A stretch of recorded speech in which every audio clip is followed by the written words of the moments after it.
Today we start our chapter on psychopharmacology, neurotransmitters, and neurotransmitter receptors.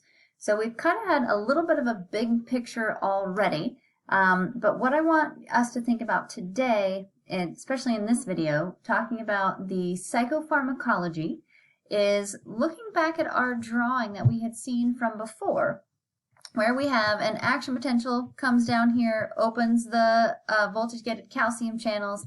That causes the neurotransmitter release, and then you have that binding the receptor, and then things get broken down or taken, the neurotransmitter gets broken down or taken back up into the presynaptic membrane. I've added one thing here, that is the autoreceptor, and that autoreceptor can feed back to the presynaptic membrane. So neurotransmitters can bind to this and then give information back to here, letting the presynaptic membrane know if there's enough or too much neurotransmitter in the synaptic cleft. So what I want you to do, basically go back to the basics and see if you can look at each of these spots. So I guess I don't have as many arrows, but hopefully you can see where all of these are going to fit, because it's very similar to what we looked at before. Now instead of going from the action potential and what happens down this way, what I want you to focus on is the action of the neurotransmitter. So you can see here, this is a triangle, and then that gets changed into the circle, which is the neurotransmitter. And then something happens here to the neurotransmitter, and then something happens here, that neurotransmitter, something happens here, things happen here, and then things are also happening here. So what I want you to do is pause and see if you can label that based on the basics that we have already talked about. So pause your video. I'll give you time to process that on your own. But wait, before you get started, I do want to mention some of these got a little bit small just because of the image and how much I can fit on it. You can always zoom in. So there's that little zoom function over there. Zoom in if you have to. Okay, now pause your video.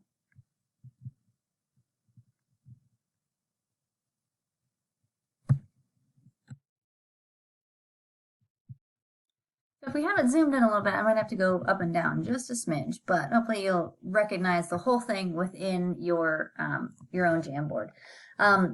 So starting at the beginning, right, before we had started that our synaptic transmission starts at the action potential, but then we also have to create the neurotransmitter. So I've added another couple of steps within that synthesis and packaging of the neurotransmitter that we called number 1 back in our synaptic transmission video. But in order to create that neurotransmitter and then get it packed into the vesicle, you have to have an enzyme that converts the precursor molecule into the neurotransmitter. So first step here is that enzyme is going to have to recognize this precursor. There has to be enough of the enzyme available, and then it's going to make the neurotransmitter. And then that neurotransmitter needs to get packaged into the vesicles. And then once you do have the action potential, which we aren't focusing on here, you do get that neurotransmitter release. So hopefully this was pretty intuitive for you as you're going through, because you've already had some of the other basic signaling. And then once that neurotransmitter gets released, it's going to bind to the receptor. Then, once it binds to the receptor, then it comes back and floats around in the synaptic cleft. We don't always want it there so that we can respond to the other signaling that's coming later, right? So it's a pretty quick process. So we either have to break that neurotransmitter down, I have indicated by this X here, or we can have it taken back up into that presynaptic membrane through these channels that are specific for those particular neurotransmitters. And then one thing that we're adding on here from our last one is that we have these autoreceptors. So the autoreceptors can feed back to the presynaptic membrane, and one of the things that it can do is inhibit the release of neurotransmitter. So those are all of our steps. Right, so those are all of the steps that are involved in that steps at the synapse, right, that leads to synaptic transmission. When we talk about psychopharmacology, like the pharmacology part of it is how drugs can affect these steps. And so our next one is going to specifically look at each of these steps and how they can be regulated by different drugs. So what you'll notice is you can usually have an increase in this or a decrease in this, and then that gives you different responses. So we'll look at all those specifically, and if we go to this one, I've outlined it where I've got all of the numbers that are over here, and then over here I've indicated when you have the conversion from the precursor to the neurotransmitter, something can serve as a precursor. So if there's a drug that can serve as a precursor, one example, if you think about Parkinson's disease, that is a lower amount of dopamine signaling. And so in order to treat that low dopamine signaling, what they do is they give patients a drug that's called L-DOPA, and that L-DOPA serves as a precursor for dopamine. Once the L-DOPA gets into the brain, then it can be converted into dopamine. So serving as a precursor is one way to affect this particular step. Another thing is to inactivate the enzyme. So you stop the enzyme that is making that neurotransmitter. And so what I want you to think about is read through all of these different possible drug actions, and I want you to take your best guess as to whether a drug that does that particular action would be an agonist or an antagonist.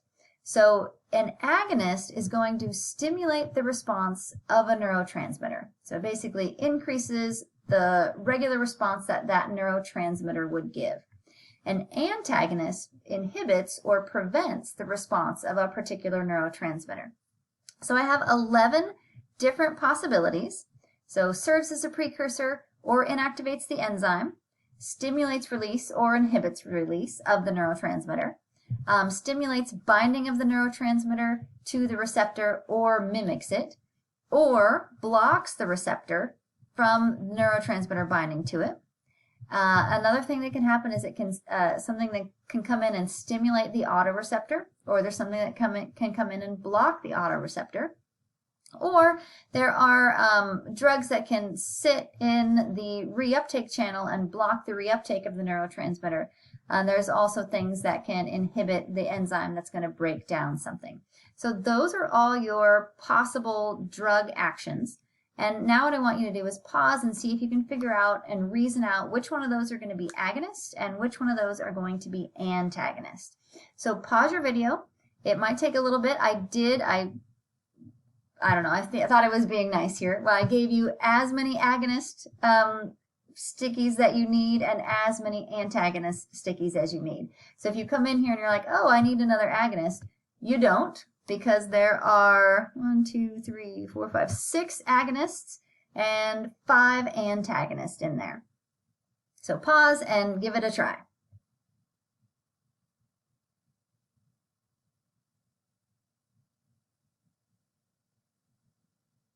Okay, so let's see how you did.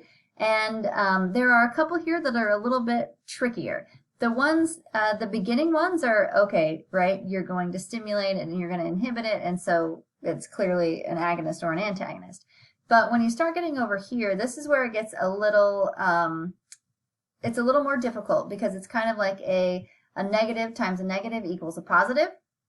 So if you think about that, if you're a math person, you can kind of help reason with that, but we'll talk about those in particular. So if something serves as a precursor, right? If there's more of something in order to get made, then that means it's going to increase the amount of that neurotransmitter. An increased amount of neurotransmitter is a stimulating the response. So you're making more of it. So that is an agonist. If you inactivate the enzyme that is going to make the neurotransmitter, then you're preventing the neurotransmitter from being made. So that is an antagonist. So just remember, often each of these steps have an agonist possibility and an antagonist possibility. So anything that's going to stimulate the release of a particular neurotransmitter, more neurotransmitter in the synapse means it has more action or more activity of that neurotransmitter. So that one's an agonist. If you're going to inhibit the release of it, it's not going to be in the synaptic cleft, so it's not going to have as much action. So that's an antagonist. Oh, wait, I forgot number 3. Oops. Oops. Okay, so I'm going to, we'll put that at number 4 and number 5. Let's go back to number 3. Okay, so prevent storage in the vesicles. So if you have your neurotransmitter and your action potential comes down here, if it's not in the vesicle, it's not going to get released. So that is going to be an antagonist. So if you were following along and you're like, wait a minute, good job, because you were watching and paying attention. Okay, so number 6, if something's going to bind, something can make it easier for a neurotransmitter to bind a particular receptor, and then something can also bind and mimic that particular neurotransmitter. So if it's going to bind and mimic it, that is going to be an agonist, because it's going to promote the activity of the neurotransmitter by pretending to be the neurotransmitter. If something's going to block the receptors, then the neurotransmitter can't bind, so even if the neurotransmitter is in the synaptic cleft, it's not able to activate the receptor. So it's going to stop the signaling. That's an antagonist. Now, here's where we get a little bit tricky. So if you stimulate the autoreceptors, so if there is a drug here that is stimulating an autoreceptor for a specific neurotransmitter, stimulation of the autoreceptor blocks the release. So you are stimulating it, but its action is to block the release. So you've got the positive of the stimulation of that particular autoreceptor times the negative of what's happening here where it's blocking it. A positive times a negative is a negative, so that one is an antagonist.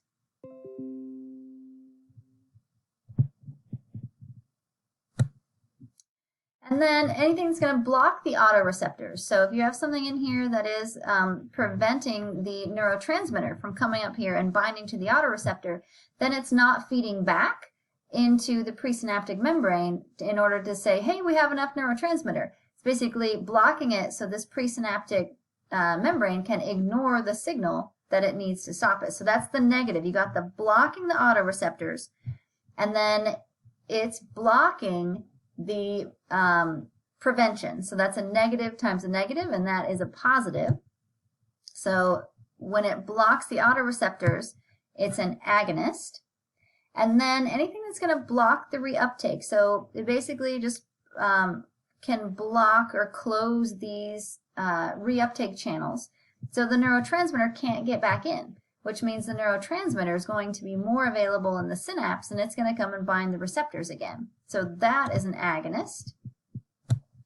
And then if you are going to prevent the enzyme that breaks it down, again, the neurotransmitter is going to stay around and be available in the synapse to bind the receptors more. So that is also an agonist.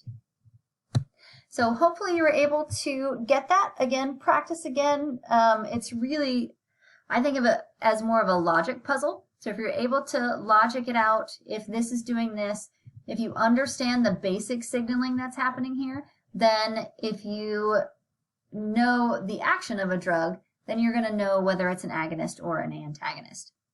So this ends the psychopharmacology part. The next video is going to look at specific neurotransmitters, which is always fun, right? So we'll look at the details. So far, we've just said, hey, it's a neurotransmitter. Yay, we know what that is now, right? Now we're going to look at, or in the next video, we're going to look at the specifics of the particular neurotransmitters.